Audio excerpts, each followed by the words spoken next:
here at Kitchen Table, we're really focused on sourcing locally and using the bounty of our local environment. Steak is obviously something that is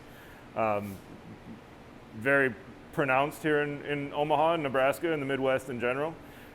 So we're going to start with a non-traditional steak. We're using a bistro steak, or it's sometimes called a terrace major or a mock tender.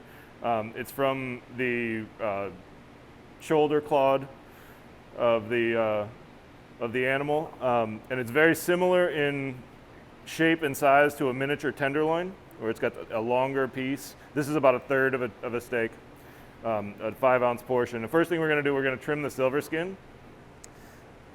So you just kind of. Where did you get your steaks from, Chef? They came from Omaha Steaks, of course. Wonderful. So we're going to trim that silver skin off, and you just kind of want to angle the blade upward so that you're cutting the skin and not the meat away. And a lot of people will just throw this away, but there's a lot of really good flavor and product in there. So what we like to do is we use it as a baste to finish the steak. So I've got a pot up here, which I'll bring down. And this has about a half a pound of butter, a can of beer, Ooh. an onion, just some salt and pepper. I've got the tops and ends of some tomatoes, and then I use all of these silver skin bits and just pop them in there and let it simmer over low heat while I do the rest of the cooking, and then I can finish the steak with that base, and you're adding the flavor back in. Now the really cool thing about this is when you slow cook that silver skin and those tendons, they tenderize. So you're basically braising those at the same time. So after you're done with all of this, cook off some noodles and toss this through, and it's delicious. You get more and more meals out of one little 5-ounce steak. So you can eat everything in that? Everything. Oh, wow. Absolutely. Especially the butter. Especially the butter. Okay, so we've got our steak trimmed up. We got the silver skin off. We're going to do a little salt and pepper. And we always want to do salt and pepper early in the process so that the salt through osmosis can travel all the way through all the cellular structure of the meat and flavor from the outside in. So we've got that. We're going to rest it. You always want to cook your steaks starting at room temperature, so bring them out a little bit early. It's going to allow them to cook more evenly throughout. I've got one steak that I seasoned and trimmed earlier, and I grilled it off. That's going to be for our lunch portion. But right now we're going to start out with breakfast because that's how you start your day. We're going to do a Benedict, a very non-traditional Benedict. So I've got some medallions of that steak. I took one of those fillets and I cut it into 3 or 4 pieces, seasoned them up really nicely, a little extra black pepper on that, wake you up in the morning. And then over here I've got a nice hot iron pan, which I'm going to put just a tiny bit of oil in just to loosen things up.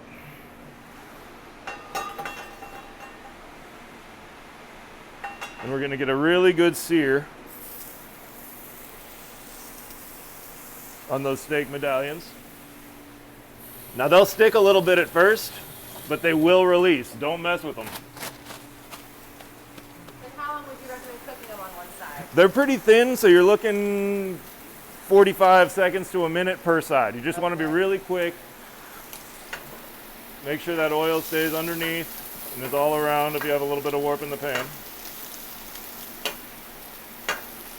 And while that's going, I've had one of our house-made English muffins with a little butter warming up in the oven.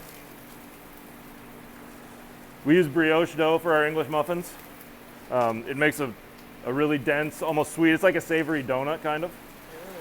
And then I'm going to just flash that on the grill. In the summertime especially, I really like to use cast iron. Adds a lot of flavor. It's a really fast.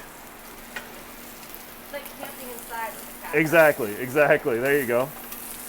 So there, we got a really nice sear on those. And actually when you turn them, you can kind of just take it off the heat, set it aside, let it finish, let the pan do the work. Okay, so now we got a nice little grill mark on our English muffin. So I'm going to go ahead and set right here and get ahead. All right, and then this is the trick to my Benedict. Poached eggs are hard. They're a pain. They're very time sensitive. If you just simply soft boil your eggs, 7 minutes, they're a little tougher to peel, but they come out with these beautiful jammy centers. And then I just have a pot of warm water on the stove. I'm just gonna set them in there to warm them through.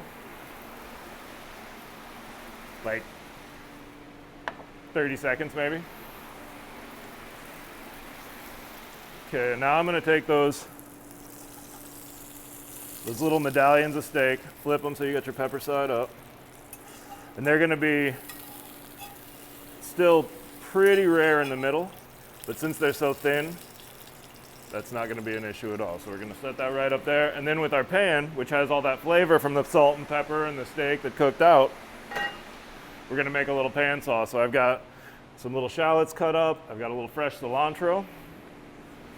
I'm gonna start those shallots.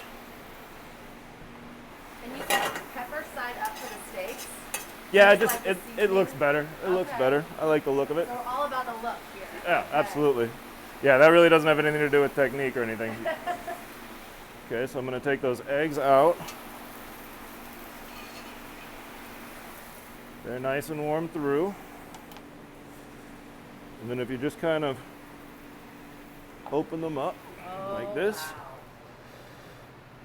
then you get that nice jammy yolk.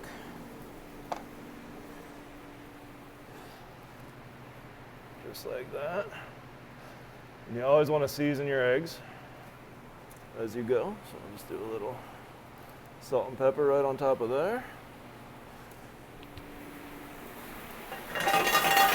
Okay, so now shallots are starting to brown a little bit. We're going to pull the pan away from the heat, deglaze with a little bit of white wine. And shallots are like an onion, right? Yeah, it's a milder onion. This has a really nice soft flavor. So I always deglaze away because even though fire looks cool, it makes your food taste terrible. So that's all display. It makes your food taste like gasoline.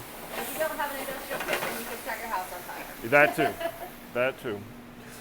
Okay, so we're gonna reduce that white wine a little bit just to kind of get it a little bit syrupy. The acidity in that is gonna help to emulsify our butter.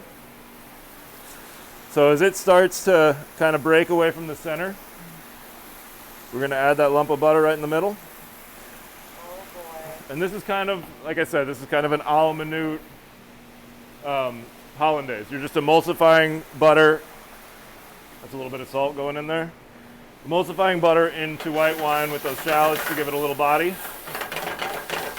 And you just kind of keep things moving. And as that wine reduces out,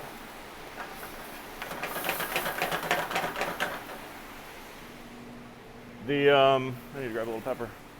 Oh no. Egg down. Egg down. So as that wine reduces out, it's going to emulsify with the butter. So you're looking for uniformity and a little bit of like a nappe texture, where it's not like kind of like a gravy, where it's not a thin sauce, but like a vinaigrette, where you get that emulsification and the fat and the water come together. And then just for some color, I'm going to add in a little bit of fresh cilantro, which I think goes really well with eggs. But you could use basil or any other herb You could have. use any herb you have, yeah, absolutely. And then we're just going to lay that right over the top Oh my goodness. of those eggs. Great. Wish we had television. There you go. And there's breakfast. Breakfast is done. Breakfast is served. We have our take on a Benedict.